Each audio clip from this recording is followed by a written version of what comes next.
আসসালামু আলাইকুম। সবাই কেমন আছেন? আশা করি সবাই ভালো আছেন। আজ আপনাদের জন্য নিয়ে এসেছি গল্পের দ্বিতীয় পর্ব। আশা করি গল্পটি আপনাদের ভালো লাগবে। তাহলে চলুন শুরু করা যাক। তাই কথা না বাড়িয়ে খাটের এক কোণে শুয়ে পড়ে। হঠাৎ মাইশা কেঁদে ওঠে। আমি ওকে কোলে নিয়ে রুমের মধ্যে হাঁটছি। হঠাৎ ফাহিম বলে, চোখের সামনে প্রাক্তনকে তার বউয়ের সাথে দেখে তোমার বুঝি খুব কষ্ট হচ্ছে? আচমকা এই কথা শুনে আমি দাঁড়িয়ে পড়ি। ব্যাপারটা কি হলো? আমি মনে মনে বলি, চোখের সামনে প্রাক্তনকে তার বউয়ের সাথে দেখলে অবশ্যই কষ্ট হয়। কথাটা উনি ভুল বলেনি, তবে উনি কি করে নিশ্চিত হলো নীলের সাথে আমার সম্পর্ক ছিল?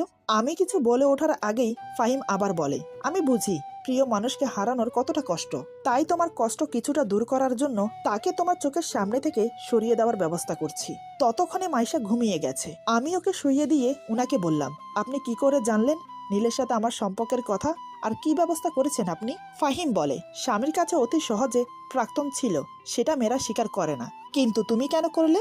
আমি বললাম, আমি তো বলিনি যে নীল আমার প্রাক্তন ছিল। আর ওই যে আপনি বললেন আপনি আমার স্বামী, তাই স্বীকার করতেই পারি। ফাহিম বলে, ও আচ্ছা, তবে শোনো, শেষবারের মতো আমি আর ঈশা 3 মাস আগে রেস্টুরেন্টে গিয়েছিলাম। সেখানে তুমি নীলের সাথে ছিলে, তখন দেখেছি। আমি অবাক হয়ে বললাম, এক দেখাতে আমাকে মনে রেখেছেন? ফাহিম বলে, মনে রাখার মতো ঘটনা ঘটেছিল সেদিন, তাই মনে রেখেছি। আমি আরো অবাক হয়ে বললাম, কি ঘটেছিল মানে? বুঝলাম না, বুঝিয়ে বলেন।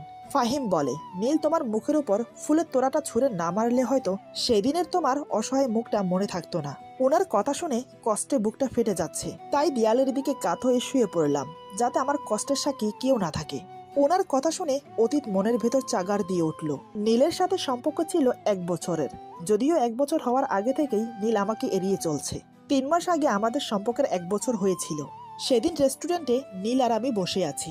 নীল আসার পর থেকেই ফোন নিয়ে ব্যস্ত। আমি কোনো কথা বললে হ্যাঁ বলে যাচ্ছে। তারপর জোর করে ওর হাত থেকে ফোনটা টেনে নিতেই নীল রেগে যায়। নীল বলে, কোন অধিকারে আমার ফোন নিয়েছো? জানো না কারো পার্সোনাল জিনিসে হাত দিতে নেই? আমি বললাম, ফোনে কি এমন কাজ করছো যে আমি দেখতে পারবো না? নীল বলে, সব কথা তোমার জানার দরকার নেই। আর হ্যাঁ, তোমার সাথে সম্পর্ক সামনের দিকে এগোনো যাবে না। আমি তো ওর কথা শুনে অবাক হয়ে গেলাম। ভেবেছিলাম ও মজা করছে। তারপর আমি সিরিয়াসলি বললাম, কেন, তুমি কি আমাকে ভালোবাসো না? নীল তার উত্তর না দিয়ে বলে, আমি বিদেশে চলে যাচ্ছি।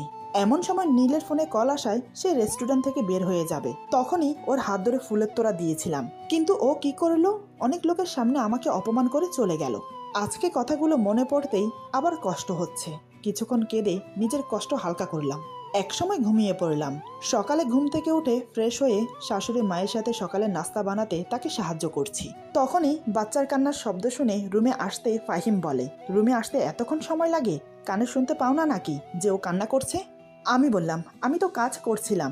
ফাহিম বলে, কি যে কাজ করো জানা আছে আমার। বাচ্চা সামালতে পারে না, তার আবার বড় বড় কথা। ওনার কথার উত্তর না দিয়ে মাহিরাকে কোলে নিলাম। সাথে সাথে ওর কান্না বন্ধ হয়ে গেল।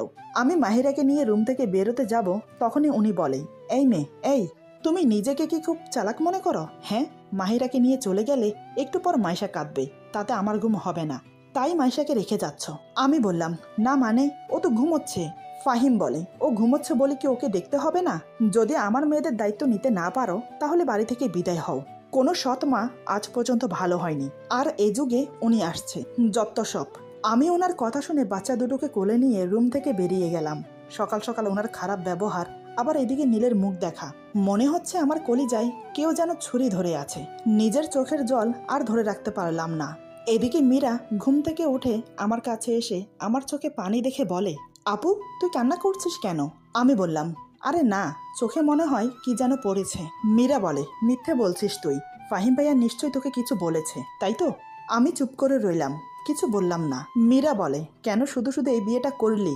আমি বাচ্চাদের দেখিয়ে বললাম, এই যে দেখছিস 2টি ফুল, তুই তো জানিস ছোট বাচ্চা দেখলেই আমার কোলে নিতে ইচ্ছে করে, আর আমি তাকেও দেখিয়ে দিতে চাই যে আমিও ভালো আছি। মীরা বলে, সে কে ছিল? আমি বললাম, বাদ দে, তুই একটু ওদের কাছে বস, আমি একটু কাজ শেষ করে আসছি। মীরা বলে, আচ্ছা। এমন সময় কলিং বেলের শব্দ শুনে শাশুড়িমা দরজা খুলে দেয়। আমি সেদিকে ধ্যান না দিয়ে নিজের কাজে মন দেই। একসময় আমি কাজ শেষ করে ড্রয়িং রুমের দিকে আসতেই দেখি আমার বাবা মা, মীরার বাবা মা এবং নীলের মা বাবাও এসেছে। সবকিছুই ঠিক আছে, কিন্তু আমার মা বাবাকে দেখে তো আমার ভয় করছে, কারণ তারা নীলকে চেনে। তারা নীলকে দেখলে তো মীরা সব জেনে যাবে। এখন কি করব ভেবে পাচ্ছি না। সবার সাথে দেখা হওয়ার আগে আমার নীলের কাছে যাওয়া উচিত। ও যাতে আমার মা বাবার সামনে না যায়। এমন সময় ফাহিমের সাথে নীল ড্রয়িং রুমে প্রবেশ করতেই আমার বাবা বলে, তুমি আমার মেয়েকে ঠকিয়ে মীরাকে বিয়ে করেছো? তোমার লজ্জা হওয়া উচিত। যে মেয়েকে ঠকিয়েছো আবার তার বোনকে বিয়ে করেছো।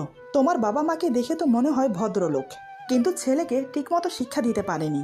বাবার কথা শুনে মীরার মা অবাক হয়ে বলে, এসব কি বলছেন? এই ছেলের সাথে ইবার সম্পর্ক ছিল? বাবা বলে, হ্যাঁ, ইবা আমাদের কাছ থেকে কখনো কোনো কিছু লুকিয়ে রাখেনি। ওদের সম্পর্কের কথা জানানোর পর আমি ছেলেটার ব্যাপারে খোঁজ খবর নেই, সব ভালো শুনি।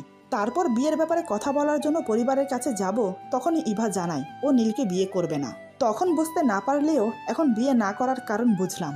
তোমার মতো ছেলেকে বিয়ে না করে ভালোই করেছে আমার মেয়ে। নীলের বাবা মা আমার বাবার কথা শুনে মাথা নিচু করে দাঁড়িয়ে আছে।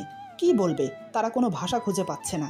মীরার বাবা বলে, ছি ছি ছি, তোমাকে আমার মেয়ের জামাই ভাবতেও লজ্জা করছে। ফাহিম বলে, আঙ্কেল, যা হবার হয়ে গেছে, এখন ওদের বিয়ে মেনে নেন, ওরা সুখী হবে।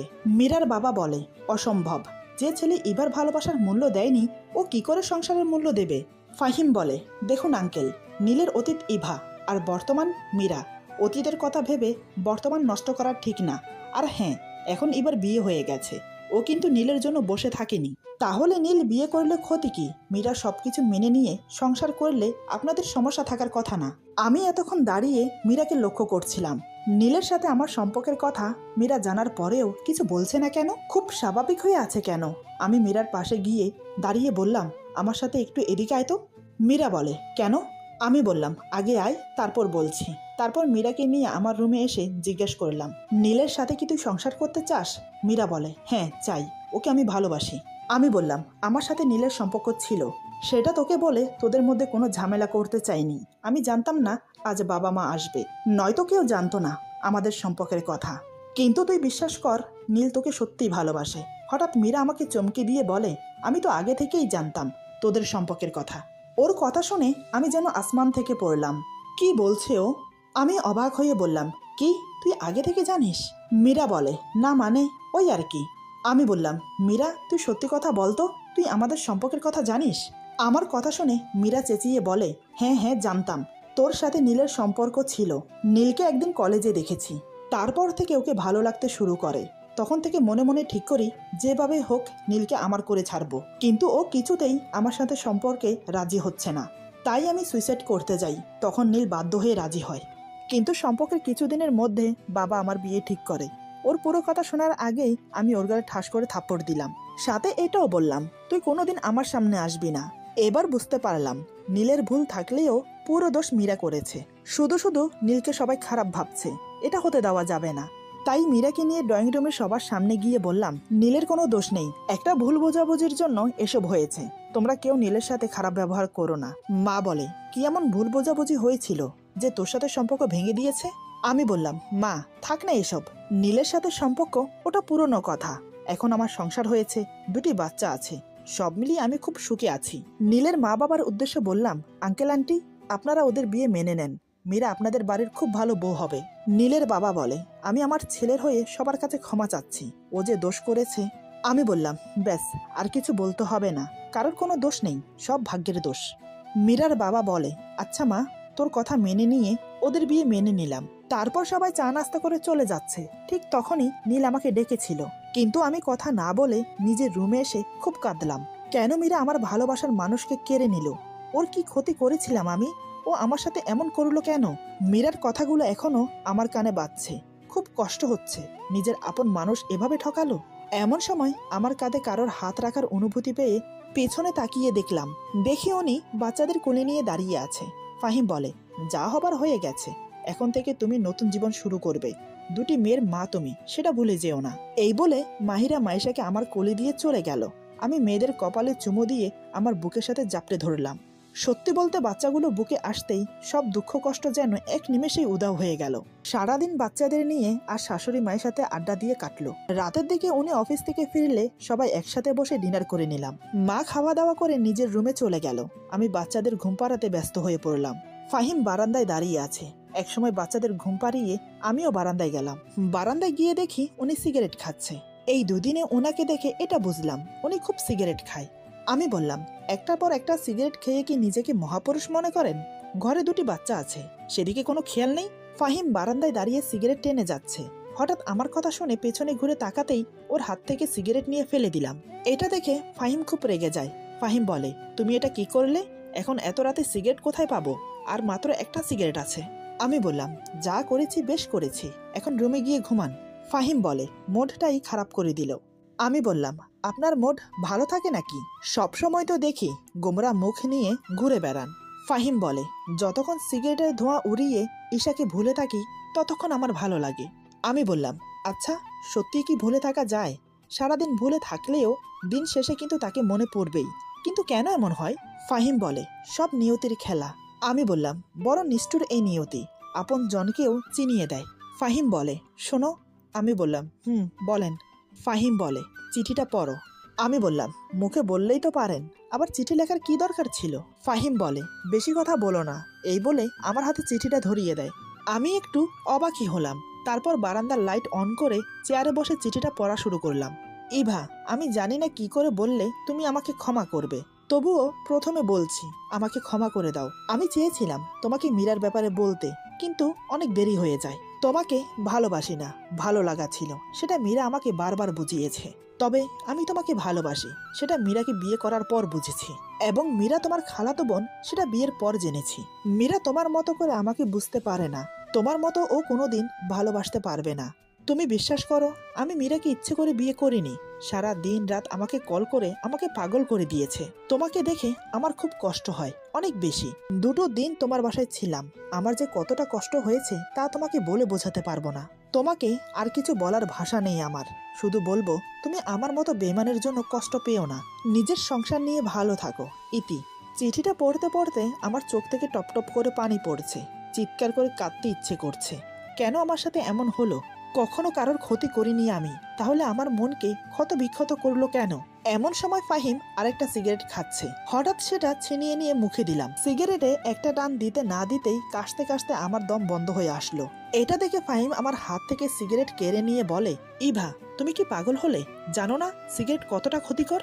আমি কান্না করতে করতে বললাম, আপনিও তো খান, আপনার কিছু হয় না? ফাহিম বলে, আমি আর তুমি এক না। আমি বললাম, কিন্তু কষ্টগুলো তো কিছুটা এক। ফাহিম কি বুঝে আমার হাত ধরে রুমে এনে বাচ্চাদের দেখিয়ে বলে, আমাদের সব কষ্ট ভুলিয়ে দেবে, এই যে দেখছো এই 2টি ফুল। বাচ্চাদের মুখের দিকে তাকাতেই আমি শান্ত হয়ে গেলাম।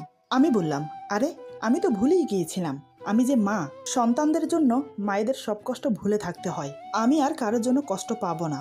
চোখের পানি মুছে রান্নাঘরে চলে গেলাম। তারপর দুধ হালকা গরম করে ফিটারে ভরে রুমে আসতেই ফাহিম আমাকে দেখে হাসছে।